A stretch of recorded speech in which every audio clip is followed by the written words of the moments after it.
कहानी की शुरुआत में हमें जॉन को दिखाया जाता है जो एक होटल के बाथटब में जागता है। उसे कुछ याद नहीं होता कि वो यहाँ पर कैसे आया या उसका नाम क्या है।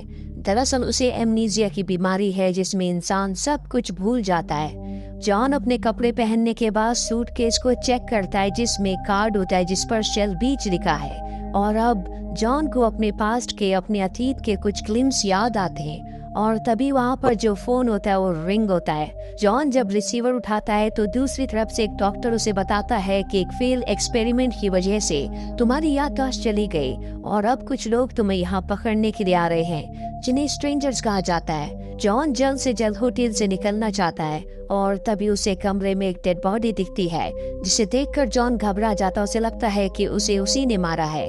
और अब जब वो लॉबी में जाता है तो वहाँ पर जितना भी स्टाफ होता है वो सब का सब सो रहा होता है। जॉन को कुछ समझ नहीं आता कि यहाँ पर क्या हो रहा है और तभी घड़ी में 12 बज जाते हैं और जैसे ही घड़ी में 12 बजते हैं सब के सब जाग जाते हैं। जॉन को कुछ समझ नहीं आता कि ये सब क्या हो रहा है। जॉन होटल से निकल जाता है और अब स्ट्रेंजर्स जो कि होटल में पहुंच चुके हैं वो वहाँ के स्टाफ से जॉन के बारे में पूछते हैं लेकिन उन्हें उसके बारे में कुछ पता नहीं होता।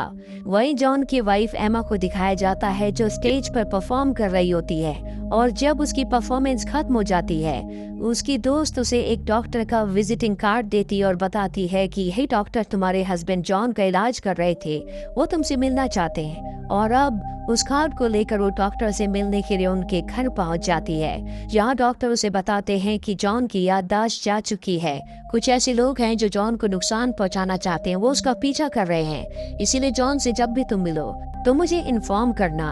वही हमें होटल में दिखाया जाता है जहां पर जॉन को डेड बॉडी दिखी थी। वहां पर अब पुलिस पहुंच चुकी है।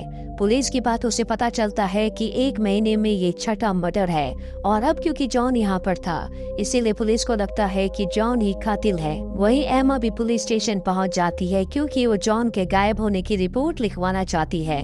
लेकिन जब इंस्पेक्टर को पता चलता है कि वो जॉन की वाइफ है तो वो जॉन के बारे में उससे बहुत सारी बातें पूछते हैं लेकिन उसे जॉन के बारे में बहुत कुछ नहीं पता होता, इसीलिए पुलिस उसे छोड़ देती है। वही जॉन को दिखाया जाता है जो पूरे शहर में घूम रहा होता है। उसे अपने पास्ट के बारे में बहुत कम बातें याद हैं और अब वो घूमते घूमते शेल बीच के सामने पहुंच जाता है जिसका पोस्ट कार्ड उसने होटल में देखा था।